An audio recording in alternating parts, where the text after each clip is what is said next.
નમસ્કાર. વંદે માતરમ. શ્રી વશિષ્ઠ વિદ્યાલય વાવ ગુજરાતી માધ્યમમાં હું મીરા મોહન આપ સર્વનું હાર્દિક સ્વાગત કરું છું. વિડીયોના માધ્યમ થકી આપણે ઘણા બધા ટોપિકનો અભ્યાસ કરી ચૂક્યા છે. આજે આપણે ચેપ્ટર 10 કવિતા શીખો એનો અભ્યાસ કરવાના છે. બરાબર છે? કવિતા બધાને ખૂબ જ ગમે છે, બરાબર ને? એને લય સુર તાલમાં ગાઈને શીખવાની મજા આવે છે, સમજવાની પણ મજા આવે છે. તો ચાલો આજે આપણે જોઈએ સ્ટાન્ડર્ડ 5 હિન્દી ચેપ્ટર 10 શીખો કાવ્ય. જુઓ, ચિત્ર પણ છે, તમારી ટેક્સ્ટ બુકમાં પણ ચિત્ર છે, બરાબર છે? તો જુઓ શું કહે છે પ્રથમ પંક્તિ. फूलों से नित हंसना सीखो, भौरों से नित गाना, तरों की झुकी डालियों से नित सीखो शीश झुकाना. શું કહે છે કે ફૂલો સે, આ ફૂલ છે, બરાબર છે? એની પાસેથી આપણે શું શીખવા જેવું છે? પ્રકૃતિના ઘણા બધા તત્વો અહીંયા આપવામાં આવ્યા છે. તો દરેકે દરેક તત્વ આપણને કંઈક શીખવે છે. તો સૌપ્રથમ આવે છે ફૂલ. તો ફૂલ પાસેથી આપણે શું શીખવાનું છે? તો ફૂલો સે નિત હસના શીખો. ફૂલ પાસેથી શીખવાનું છે કે હંમેશા હસતા રહો. સુખ હોય, દુઃખ હોય, ગમે તે હોય, હંમેશા હસતા રહો. નિત એટલે નિત્ય, હસના શીખો. ભૌરો સે નિત ગાના. આ શું છે? ભમરો. એને હિન્દીમાં શું કહેવાય? ભૌરા. ઓકે, તો ભમરા પાસેથી આપણે શું શીખવાનું છે? તો ભૌરો સે નિત ગાના.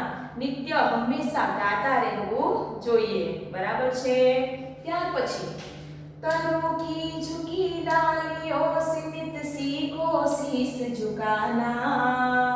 જે પણ છોડ હોય તેની ડાળી હોય તે કેવી હોય? હંમેશા નમી જાય છે. અને કળી આવે, ફળ આવે, ફૂલ આવે તો એ નમી જાય છે, ઉદાર થઈને નમી જાય છે, બરાબર? તો એની પાસેથી આપણે શીખવાનું છે કે હંમેશા આપણે આપણું શીશ કેવું રાખવું જોઈએ? હંમેશા નીચું રાખવું જોઈએ. એટલે કે અહમ કરવો જોઈએ નહીં, વિનમ્ર રહેવું જોઈએ, ઉદારતા હોવી જોઈએ. તો આ ડાળી પણ આપણને કંઈક શીખવે છે, કંઈક સૂચના આપે છે, કંઈક સંદેશ આપે છે. તો જોયું વિદ્યાર્થી મિત્રો, ફૂલ, ભમરો અને ડાળી પાસેથી આપણે શું શું શીખવાનું છે? પરીક્ષામાં પૂછાય કે ફૂલો સે ક્યાં सीख मिलती है, તો તમને ખબર પડવી જોઈએ કે ફૂલ આપણને શું શીખવે, ભમરો શું શીખવે, ડાળી શું શીખવે, બરાબર છે વિદ્યાર્થી મિત્રો? ચાલો આગળનું ચિત્ર જુઓ.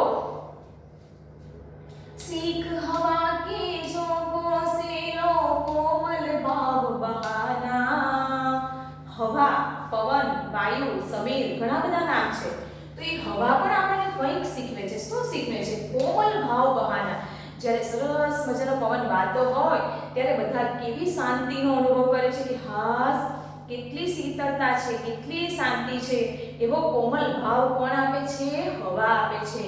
તો હવા પાસેથી આપણે એ શીખવા જેવું છે. ત્યાર પછી दूध तथा पानी से सीखो मिलना और मिलाना. दूध અને પાણી પણ આપણને કંઈક શીખવે છે. શું શીખવે છે? તો કે મિલના और મિલાના. દૂધ અને પાણી એકબીજામાં ભળી જાય પછી તમને એમ કહે કે ચાલો દૂધને અલગ કરી આપો, પાણીને અલગ કરી આપો, તો આપણાથી થાય? ના થાય. એ લોકો એકબીજા જોડે એ રીતે હળી મળી જાય છે. તો આપણે પણ બધા સાથે એ રીતે હળી મળીને રહેવું જોઈએ એમ શીખવે છે, બરાબર છે? ચાલો ત્યાર પછી જોઈએ તો આમાં તમે જોયું અહીંયા આ હવા કે જોકો અને દૂધ તથા પાણી, અહીંયા આ પાણી છે અને આ દૂધની મિલાવટ કરી છે એ રીતનું આ દ્રશ્ય છે, બરાબર? ત્યાર પછી ચિત્ર જુઓ. પેડ છે, સૂરજ છે અને લતા છે, એટલે કે વેલો છે. વેલો આપણે ગુજરાતીમાં કહીએ ને તે. તો सूरज की किरणों से सीखो जगना और जगाना. સૂરજની કિરણ આપણને શું શીખવે છે? પહેલા સૂરજ પોતે જાગે છે અને પછી આખા વિશ્વને જગાડે છે. તો એની પાસેથી આપણે શીખવાનું છે કે આપણે જાગવું અને બીજાને પણ આપણે જગાડવા જોઈએ. એટલે કે કોઈકને કંઈ સમજ ના પડતી હોય તો આપણે તેને મદદ કરવી જોઈએ, બરાબર છે? પછી આપણે જાણતા હોઈએ અને એ કંઈ ખોટું કામ કરતો હોય તો પણ આપણને શું એમ આપણે કહીએ ને પણ આપણને ખબર છે એટલે આપણે જાણીએ છીએ તો આપણે એને સમજ આપવી જોઈએ. એટલે આપણે જગના અજગાના એ રીતનો ભાવ એમાં સ્પષ્ટ કર્યો છે. ત્યાર પછી છે लता और पेड़ों से सीखो सबको गले लगाना. लता અને પેડ શું કરે છે? બધાને ગળે લગાવે છે. આના ઉપર ગમે એવું ફૂટી નીકળે ઝાડ વેલો તો પણ એને પ્રેમથી રાખે છે. આ વેલી પણ ગમે એના સાથે વીંટળાઈ જાય છે, ઝાડ સાથે વેલી સાથે. બરાબર છે વિદ્યાર્થી મિત્રો? તો આપણે એની પાસેથી શીખવાનું છે કે સબકો ગલે લગાના. ઓકે વિદ્યાર્થી મિત્રો? ચાલો ત્યાર પછી આ ચિત્ર જુઓ. બરાબર છે? કંઈક શું દેખાય છે કે પતઝડની ઋતુ છે. બરાબર? આ ઝાડ પર એક પણ પાન નથી. બરાબર છે? તો ચાલો આપણે જોઈએ. પછી આ માછલી છે, દેખાય છે ને? ચલો. मछली से सीखो स्वदेश के लिए तड़प कर मरना. માછલીનો સ્વદેશ એનો પોતાનો દેશ કયો છે? તો કે જ્યાં પાણી હોય એ એનો પોતાનો સ્વદેશ, એ એનો પોતાનો દેશ છે. જો એને એના દેશમાંથી બહાર કાઢવામાં આવે તો એ તડપી તડપીને મરી જાય છે. શું થાય છે? તડપ પર મરના. એ પોતાના દેશ સિવાય કશે રહી શકતી નથી. તેમ આપણે પણ આપણા દેશ માટે એટલો લગાવ આપણને પણ હોવો જોઈએ. ત્યાર પછી છે पतझड़ के पेड़ों से सीखो दुख में धीरज धरना. આ પતઝડની ઋતુ છે જેમાં પાન ખરી જાય છે તેમાં ધીરજ ધરવી જોઈએ.